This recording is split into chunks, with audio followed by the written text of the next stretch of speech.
First little reading my first little talk comes from that first reading.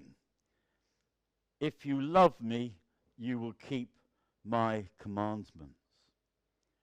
Which in many respects is talking about love in action, our calling. In chapter 13 of John's Gospel, Jesus gives his disciples a new covenant.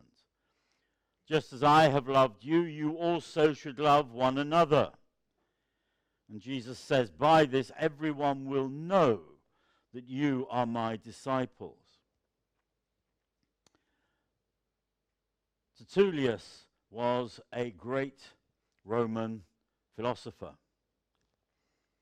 And he was around in the 2nd or 3rd centuries. And a lot of slaves were being brought into Rome from all over the world. Much of Rome was built on slavery. But Tertullius looked around and he said to his companion, see those Christians over there. See how they love one another. That is what set them apart from all the others that were in that marketplace. And so this commandment sits in the story of Jesus' arrest and crucifixion. It comes just after Judas leaves the Last Supper to betray Jesus. And it comes just before Jesus predicts that Simon Peter will deny knowing him. This commandment to love is surrounded by failure to show love in action. Yet Jesus' love persists, even as his closest followers, his disciples, fall short of what they are called to do. The theologian and former Archbishop of Canterbury, Rowan Williams, says of Peter's denial, Peter stands for all the human characters whom Jesus confronts. The apostles, the witnesses, the church, ourselves. His failure is our failure. And yet, like him, we are continually called afresh to try again in our service of God of love. There is that saying, love conquers all. Or the other one is, love is blind. I shan't go there. But what Jesus offers is not a conquering love that pushes past and ignores what is wrong. Instead, he gives us a love that endures. This love accepts when we are wrong. This love accepts when we let him down. This love accepts when we feel least deserving of it. That is the love that Jesus has for each and every one of us. In our reading today, our first reading, Jesus expresses his unfailing care. He tells the disciples they will never be alone. And I love the word that he uses. You will not be orphans. Yes? You will not be orphans. You will not be cut off from the family of God. You will always be a part. In other words, that faithful, constant presence of the Holy Spirit will be with us forever.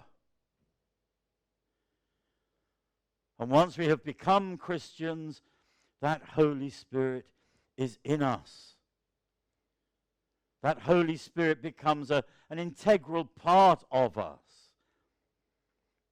If Jesus is on the throne of your heart, then the Holy Spirit is right there.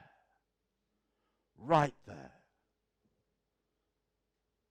If we love Jesus, if Jesus, as I say, is on the throne of our hearts, then we will keep his command to love one another. And not with a love that just comes and goes, not with a love which is conditional on what someone has done for us, a love which is not conditional on what someone has given us, but a true love, a love which does not have boundaries around it. As the hymn said, boundless and free. And most importantly, we love those who have wronged us. We love those who have slighted us. We love those who have hurt us. Again, why? Because that is Jesus' command to us. And if we are true followers of Jesus, then that is what we must do. It's not an additional extra. It's not an optional extra. I can remember driving in the early 70s. Yeah, I was around then. And I saw one the other day.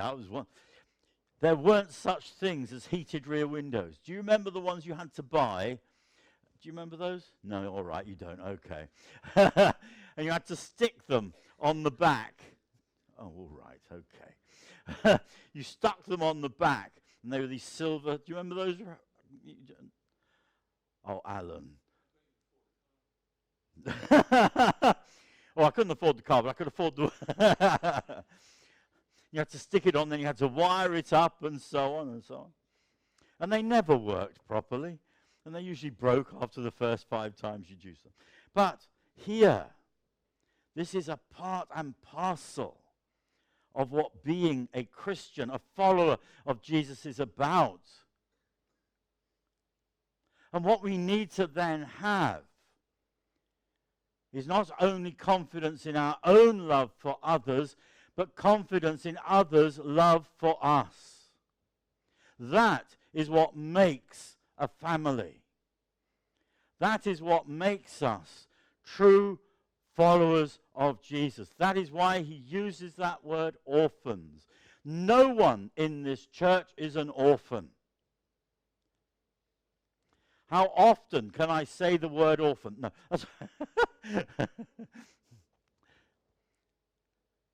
Because we are a family of God here, no one is cut off from the love of God. Doesn't matter where you are on your walk with the Lord. Doesn't matter how long you've been walking with the Lord or how short a time. You are part of God's wonderful family and part of the family in here. And those who are not with us today, they are part of our family. Through the Holy Spirit, they are united with us. I'm going on too long, I do apologize. But you heard what was said on the screen. That finding strength in their trust in God. When all else fails, when the government lets them down, or perhaps we feel the government lets us down, when we think that this country is hell-bound, and there are very many sections of it which I can assure you are, but we know that salvation is just a word away. Salvation is just a heartbeat away. But then we hear And this is the thing about Christian Aid Week. When we hear of the needs of others, you'll remember, the rich young ruler asks of Jesus, and who is my neighbor? And who does he speak of? Who is the main character? The sworn enemy of the Jew. Here, you may say, oh, Nairobi, that's too far away. I can't have any. We all live on this same planet. We all live on this same world. We all should have care for each other in this world. So I would hope and pray that through Christian Aid and through other charities, please don't get me wrong, that we will be able to put our love into action. And I'll speak a little bit later. So let's, I love this next.